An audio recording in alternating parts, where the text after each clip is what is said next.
네, 시계를 좀 넓혀보죠. 오늘은 여의도의 라이징 스타를 모셨습니다. 좀처럼 주식경제 방송에서 보기 힘든 분인데요. 하건영 신한금융투자 수석연구원입니다. 연구원님, 안녕하십니까? 반갑습니다. 먼저 잔도직입적으로 말씀 좀 여쭈겠습니다. 러시아 사태, 우크라이나 사태 상당 부분 장기화 조짐을 보이고 있는데요. 보니까 연구원님이 보고서에서 시장에 미치는 영향과 시나리오별 전망을 좀 주셨어요. 어떤 내용인가요? 네. 우선은 과거에 이제 지정학적 리스크가 고조가 됐을 때 당시의 흐름들을 보면은 결국 전쟁이 장기화되느냐, 그리고 이 전쟁의 장기화로 인해서 원자재 수급에 대한 불안들이 현실화되느냐, 이 여부가 결국엔 추가적인 충격들을 여부를 좌우한다라고 보고 있습니다. 지금 현재 흐름들만 본다라고 하면은 전쟁이 좀 장기화되는 흐름들이 보이고 있죠.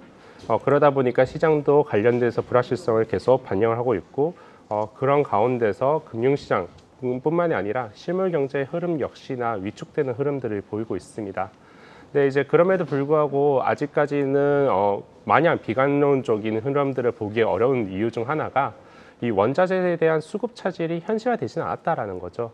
미국에서 이 원자재에 대한 제재들을 하고는 있지만은 결국에는 이 러시아산의 에너지 그리고 러시아산에 대한 주요 원자재 수급에 대한 수요처는 유럽이죠. 그런데 유럽이 아직까지는 이 원자재에 대한 제재에 동참하지 않았다라는 측면에서 일단 원자재에 대한 이런 수급 차질이 현실화되지는 않는다. 그렇기 때문에 불확실성이 계속 되고는 있지만은 추가적으로 실물 경제 충격을 아직까지는 예단하기는 이른 시점이지 않겠냐라고 판단하고 있습니다.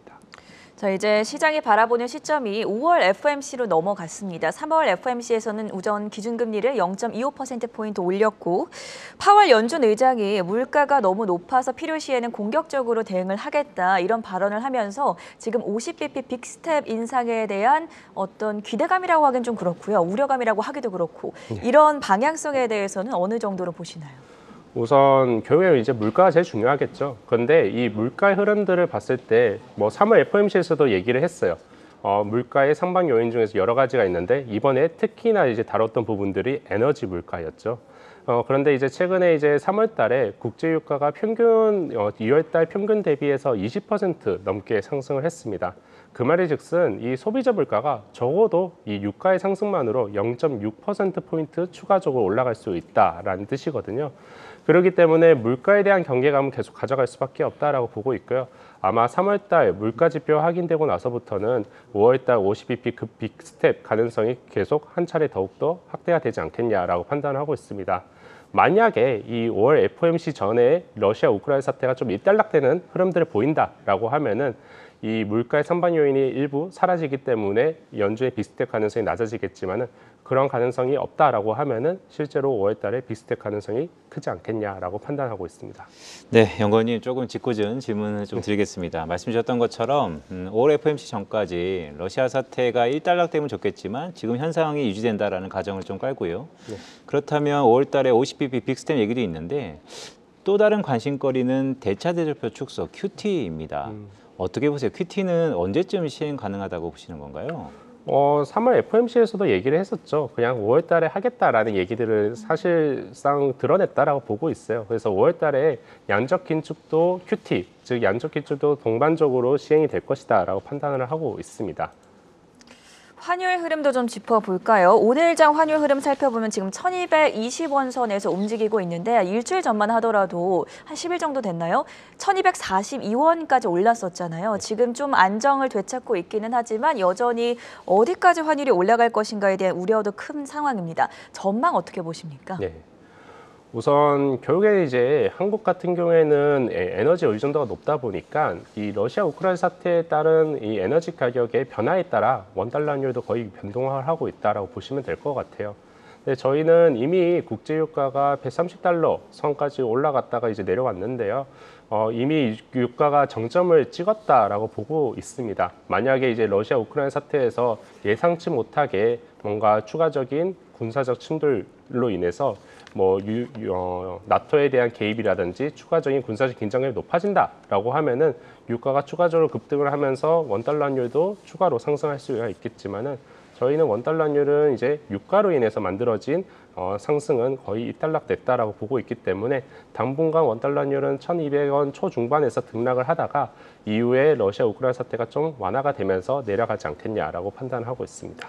그 환율 저희가 짚어보면서 사실 N달러 환율도 살펴봐야 될 텐데 요새 주변에서 엔화 지금 사야 되는 거 아니냐 이렇게 물어보시는 분이 많더라고요. 여기에 대해서는 어떻게 분석을 해볼까요?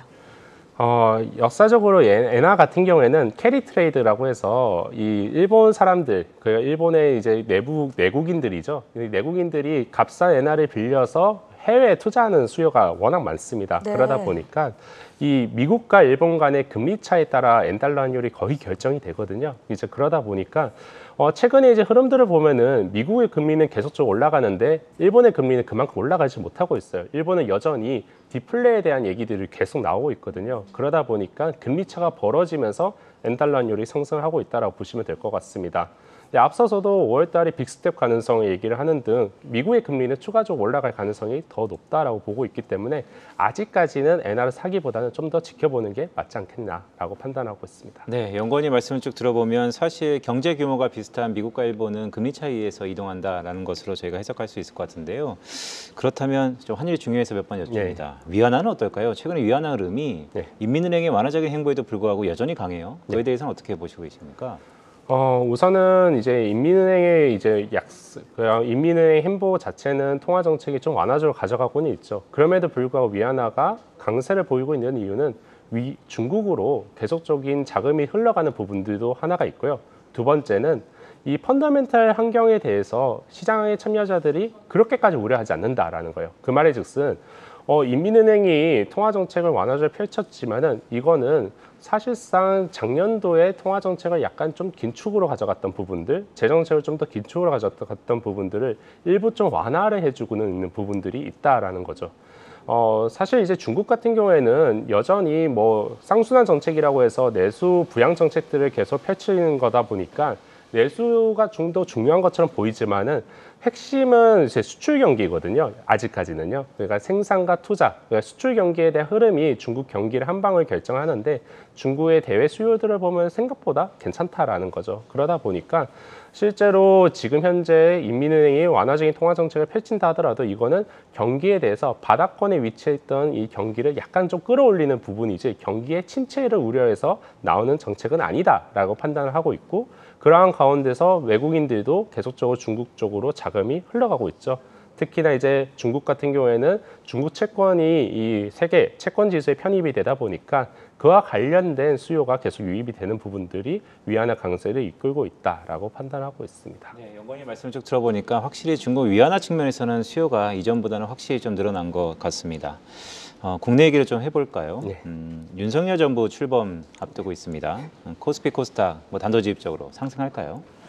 우선 코스피, 코스닥에서 정부의 정책에 좀 더 영향을 받는 것은 코스피보다 코스닥이 좀 더 맞다라고 보고 있고요. 이러한 측면에서 봤을 때 윤석열 정부의 취임 이후에는 보통 코스닥이 상대적으로 강세를 보이는 흐름들, 역대 이제 신정부 출범 이후에 통계적으로 보더라도 이러한 경향들이 뚜렷하게 나타나고 있습니다. 특히나 이번 이제 정부에서는 친기업 그리고 민간 주도의 경제 구조를 확립하겠다라고 얘기를 하는 가운데서 이 핵심을 대기업보다는 좀 더 중소기업의 역할을 좀 더 중점을 삼고 있거든요. 그러다 보니 실제로 이 중소기업의 이러한 수혜가 좀 기대가 된다라고 보고 있고요. 특히나 이제 정책이 시행이 되려면은 단순히 정부가 나서서 정책을 펼치는 것도 필요하지만은 의회의 동의도 필요하죠. 이제 국회 같은 경우에는 여전히 이 야권, 그러니까 민주당이 다수당이다 보니까 여기에서 봤을 때는 이 민주당의 이러한 조력이 필요한데 이러한 중소기업 정책들은 민주당 역시나 긍정적으로 바라보고 있는 정책이기 때문에 충분히 좀 더 정책 모멘텀이 강하다라고 판단하고 있습니다. 그러한 측면에서 봤을 때 뭐 결론적으로 말씀드렸을 때 코스닥은 충분히 상승 가능성이 있다라고 판단하고 있습니다. 상대적으로 코스피 지수보다는 코스닥의 상대 우위 흐름이 예상이 된다 이렇게 전망을 해주셨고요. 한 가지 더 여쭤보자면 주식 양도세 폐지 공약은 어느 정도 현실화 있어 보입니까? 주식 양도세가 폐지가 되려면은 당장 올해 내에 이제 국회에서 처리가 돼야 되거든요. 네. 법률의 개정이 필요하다 보니까 사실 이게 당장 올해 내에 될 것이다라고 보기에는 쉽지는 않습니다. 그러다 보니 일단은 양도세 관련돼서는 좀 유예 결정을 하다가 이후에 국회의원 선거가 이제 내후년에 있죠. 이제 내후년에 이 국회의원 선거 결과에 따라서 이 양도세 폐지 여부가 결정이 되지 않겠냐라고 판단을 하고 있습니다. 적어도 내년도의 시행보다는 좀 더 유예에 좀 더 무게를 두고 있다라고 판단하고 있습니다. 네, 일단 시기별로 봤을 때 유예 가능성이 좀 높게 보시는군요. 네. 마지막 질문을 좀 드리겠습니다. 사실 리서치 하우스에서 큰 뷰를 결정하는 이코노미스트들을 모시고 이 질문을 꼭 드리는 건데요. 최근에 적시성이 좀 있어서 그렇습니다. 장단기 금리차 얘기입니다. 실제 미국의 10년물과 2년물이 곧 역전 가능성이 높아졌고요. 하지만 10년물과 3개월물은 오히려 스프레드가 확대되고 있습니다. 이런 현상은 도대체 어떻게 봐야 되는 걸까요? 일단은 이 장단기 금리차가 왜 중요한가부터 좀 살펴봐야 될 것 같은데요. 이 국제 10년 금리 같은 경우에는 펀더멘탈 환경을 대변한다라고 보시면 될 것 같아요. 그리고 국채 2년이라든지 국채 3개월은 이 향후 2년, 향후 3개월 동안의 통화 정책에 대한 판단들이 녹아져 있다라고 보시면 되는데요. 보통 과거의 장단기 금리차가 이 역전이 될 때는 일단 상당 부분 기준금리가 상승한 상태에서 인상이 된 상태에서 역전이 되기 때문에 그때는 이제 국채 3개월이라든지 2년 모두 다 거의 레벨이 높아져 있는 상태에서 이 국채 10년 금리가 내려가면서 역전이 되는 게 일반적이거든요. 근데 지금은 어떠냐?